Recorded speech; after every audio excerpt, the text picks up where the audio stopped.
anos também. É jogador que, inclusive, frequenta a seleção uruguaia com uma certa. É chamado diversas vezes para a seleção uruguaia. Joga no América do México. Não é titular absoluto da equipe do André Jardine, mas tem jogado com frequência. É um jogador que o André Jardine conta. Está fazendo pré-temporada, inclusive, no América do México. Ponta veloz. Seria, sim, o jogador para ser titular, para chegar para ser titular no futebol brasileiro. Não à toa, por exemplo, trazendo a informação, o Corinthians também tem interesse nesse atleta, mas a primeira pedida do América do México na conversa com o Vasco da Gama foi de cerca de 8 milhões de dólares. E esse valor o Vasco não tem interesse em pagar. O Vasco pensa até chegar em 6, 6,5, quem sabe, mas essas conversas estão acontecendo de fato, de clube para clube. O empresário do atleta também tem conversado com o Vasco desde o final do ano passado. É um empresário também que vê com bons olhos a transferência do Brian Rodrigues para o futebol brasileiro, que é um mercado que está cada vez mais crescendo financeiramente. Tradicionalmente sempre foi o maior, digamos assim, da América do Sul. E o Brian realmente é um jogador que o Vasco tem muito interesse, que chegaria para ser esse ponta esquerda titular da equipe. O que emperra realmente é o Vasco conseguir acertar com a América do México primeiro. Tem conversado, ouviu inclusive do América do México que na próxima semana deve ter uma nova rodada de reuniões para poder, quem sabe, avançar nesse negócio. Mas hoje é um jogador que, repito, o André Jardine conta com ele, não morre de amores não, mas conta com ele, então não é uma negociação que está avançada. Ela está acontecendo, mas não está avançada. Pois é, então o Vasco aí monitorando, essa palavra é meio atual, né? Para quando você está de olho em algum jogador, monitorando Brian Rodrigues para se fortalecer, porque dá para chamar esse início de campeonato, esse início de temporada do Vasco de preocupante, Pedrosa? Ou não tem nada a ver porque o time não é o time que vai jogar? Eu acho que não. Eu acho que não dá para chamar de preocupante, completamente natural. O Vasco, pelo menos, não perdeu ainda nesse Campeonato Carioca, mesmo com o time C. E se a gente for olhar para o elenco titular, se a gente for escalar aqui um Vasco imaginário com os jogadores que o Vasco tem, posso até pedir a opinião de vocês, tá? Mas na minha visão não é nada alarmante. Léo Jardim no gol. Paulo Henrique na lateral direita. Lemos, João Vitor, Lucas Piton. Jair, Tietê, Paulinho, Felipe Coutinho. E no ataque, o Alex Teixeira junto com o Verratti. Vale lembrar que o Vasco tem também o Paia no banco, tem jogadores como o Hugo Moura, que foram importantes no ano passado, Matheus Carvalho também foi titular, o Mita Rodrigues é um lateral direito que é consistente, tem na seleção sub-20 hoje representados o Ryan, é outro joia da base também, o Leandrinho na lateral esquerda.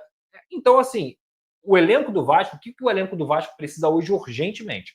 Pontas. É justamente o que o clube está buscando e atacando no mercado. Porque o elenco titular, que inclusive, quando o Carille começou a treinar, deve jogar nesse esquema de 4-4-2, não é um elenco que me causa algum tipo de nossa, tô desesperado, o Vasco não está se mexendo. Eu acho que o Vasco trouxe 2 jogadores de bom nível, que é o Lemos e o Tietê, e contratou também jogadores para apostar, como o Oliveira, como o Lucas Freitas, e está aí no mercado vem um Brian Rodrigues, e vem o Lloyd Augusto, e também contrata mais um ponto esquerda para poder fazer essa disputa com o Brian Rodrigues. Eu acho que é ok, o Vasco não tem nada alarmante, não, do que o Vasco tem na temporada. Eu não entendi, né? Entre muitas coisas que a gente fica um pouco sem entender sobre o Botafogo no começo de 2025, sobre esse, vou chamar assim, um certo desmonte no time do Botafogo, eu não entendi muito bem por que o Botafogo abriu mão, ou não foi isso, em relação ao Tietê, Fabiano? O Tietê foi a última contratação da primeira janela da SAF em 2022, veio com um contrato um pouco mais longo, foi muito importante em vários momentos do Botafogo, inclusive na derrocada de 2023. Ele se safou, Júnior Santos, acabou se safando, só que ele perdeu muito espaço ano passado, porque dentro do que era proposto, ele não conseguia oferecer intensidade na marcação no meio-campo. No time do Arthur Jorge, quando o Tietê jogava por dentro, o Botafogo ficava muito frouxo no meio-campo. E em outras posições que ele quebrava galho em vários momentos, o Botafogo já tem. Ele fazia lateral, fazia a meia esquerda. Então o Botafogo já tem, e se desfez agora de alguns outros jogadores, vai contratar. Então o Tietê, com o contrato encerrando também mais de 30 anos, não faz mais sentido hoje para o projeto do Botafogo, mas pode ser importante para o Vasco e para outros clubes do futebol brasileiro. E até falando do Vasco, você falou sobre a nossa opinião, a única coisa nesse bom time que você citou, que eu chamaria mais atenção é para recomposição e intensidade, principalmente pelo trio de frente. A partir do Tietê ali, sim, os outros 3 da frente. Mas, tecnicamente, é um time bom. Não sei porquê. Eu sempre gostei do Lucas Oliveira no Cruzeiro. Sim. Eu sempre olhei ele na lateral bem. A informação que a gente tem é que ele tem treinado bem. E o Brian Rodrigues, o Botafogo chegou a pensar nele no passado, sim, não evoluiu com a proposta por conta de altos valores pedidos pelo América, mas se vier vai agregar porque tem qualidade. É bom 1 contra 1, bom de velocidade. Tem o Adson também, que eu acabei não citando, mas é um jogador que, apesar da lesão do ano passado, ele foi muito importante para o Vasco em vários momentos. É um garoto que constrói muito bem pela direita, tecnicamente também é um bom jogador, é um cara testado em Série A, tem mais de 100 jogos pelo Corinthians. No ano passado, como eu disse, ele foi um dos pontos altos da temporada do Vasco, e o Vasco, no final das contas, ainda vai ter o retorno de um Estrela, do David também, que fez alguns bons jogos no ano passado. Enfim, preocupante? Zero. Não estou preocupado assim com o elenco que o Vasco tem se formado, não. Por que está a figura do Uribe na capa? O Uribe, por pouquíssimos dias, não foi jogador do Vasco. Jogador do Futebol Clube do Porto, que queria voltar à seleção colombiana, que viu seu compatriota, o Richard Rios, jogando no Palmeiras em altíssimo nível e sendo titular, jogador que brilhou no Futebol Clube do Porto, se eu não me engano, por 4 temporadas. Houve o oferecimento do jogador, a conversa evoluiu, o Uribe ficou esperando o Vasco, ficou esperando, absolutamente ficou esperando. Só que eu dei essa informação aqui, o Vasco precisava desovar alguém do meio de campo para poder contratar o Uribe. Por exemplo, o Sforza. E não consegue. Mas o Uribe era um jogador que viria para o Vasco pelo salário, livre, liberado, só pelo salário, um jogador de 33 anos de idade, jogador de altíssimo nível. Ele é aquele volante que você falou que o Vasco estava negociando, estava bem avançado, não era ele? Isso, desde lá de trás, desde dezembro que eu estou falando isso. Então tem muito tempo essa negociação. É um jogador que de 2 Copas do Mundo pela seleção colombiana. Só que chegou uma hora que o advogado dele, senhor Augusto, disse, olha, eu não tenho mais como esperar. E o Atlético Nacional de Medellín fazendo pressão, e ele acabou acertando com o Nacional e foi apresentado ontem, inclusive, regressou ao Atlético Nacional, que foi seu clube de origem. Esse jogador estava no Vasco, dentro do Vasco, com tudo ok.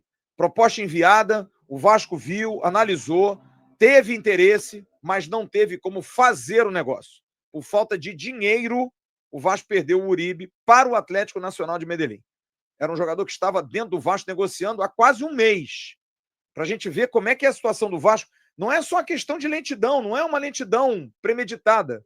É dificuldade. É você analisar, é você ver se vale, é você ver se pode. O Vasco tem muito jogador no meio de campo, mas quando se viu o Uribe, peraí, cara, esse jogador é diferente.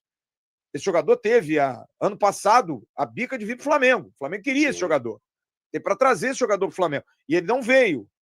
Então agora ele teria interesse. Ele gostou muito da proposta do Vasco, gostou muito da possibilidade, só que não tinha como confirmar, como concretizar. Então esse jogador esteve na bica, está na capa hoje só para mostrar, porque eu vou falando isso aqui há um tempo, o Vasco precisa vender o almoço para comprar a janta para trazer um jogador como... E o Vasco deu mole no mercado e acabou perdendo a negociação envolvendo Matheus Uribe, jogador com passagem pelo Porto, colombiano, e que acaba de fechar com a equipe do Atlético Nacional. Mais uma notícia importante, inclusive do Lucas Pedrosa, no Placar TV, ele passou o seguinte, o Vasco espera fechar a contratação de Lloyd Augusto na próxima semana, ou seja, a partir ali de domingo já vira semana, essa que é a pura verdade, mas ali aproximadamente segunda para quarta-feira ali, mais ou menos, é a ideia do Vasco para estar fechando com esse atleta. Segundo a informação dele, Vasco espera fechar a contratação de Lloyd Augusto na próxima semana. O Clube Maltino está negociando a compra em definitivo do atacante angolano junto o Alanyaspor da Turquia, equipe que ele tem o seu passe. Informação agora do Felipe Silva do UOL é que o Porto vai negociar Gabriel Veron. Ele esteve na mira tanto do Vasco, do São Paulo e também do Santos.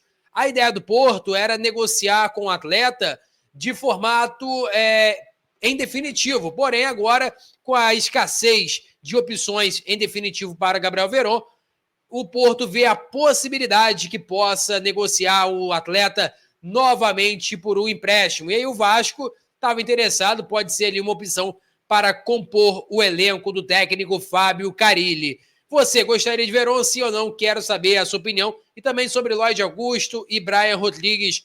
Acham que é uma boa? Quero saber a sua opinião sobre isso também. O empresário do Brian confirmou que realmente tem um interesse por parte do Vasco e o Vasco agora negocia para fechar toda essa situação.